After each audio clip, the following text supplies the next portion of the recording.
Yeah. It's real love, though, not just saying it on Instagram and posting quotes.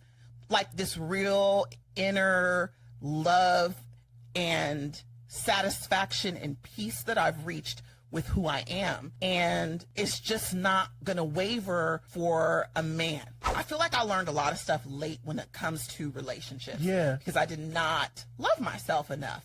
I had really low self-esteem for a really long time when it came to relationships. It's so funny because I was so assertive and direct and ambitious and fearless in work.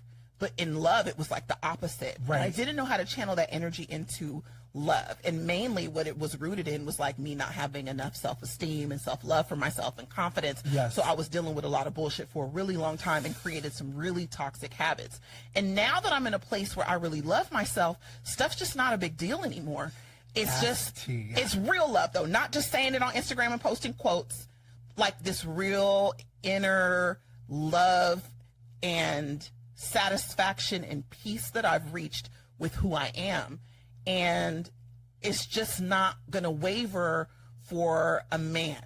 But that used to break me like 10 years ago. And now I'm just, my flaws and all, I'm just really happy with who I am. Do I need to still grow? Do I want to continue to learn? Of course. But I'm really, really happy and at peace with the woman that I am. Yeah. And when I dealt with that, where I stopped blaming my exes, where I stopped being like men aren't shit, when I stopped like putting it on other people, those things can be true. Of course. But when I stopped putting it on other people and started taking personal responsibility for the heartbreak I brought to myself or allowed into my life, it really allowed me to take responsibility for the choices I was making that contributed to my downfall in those relationships. Right. Like why am I making these choices? So I think when I got to a place of self-love, I was finally in a place where rejection didn't bother me. Sure, it can sting. Sure, it can you know, hurt your ego, but it's not going to change like the fundamentals of my core.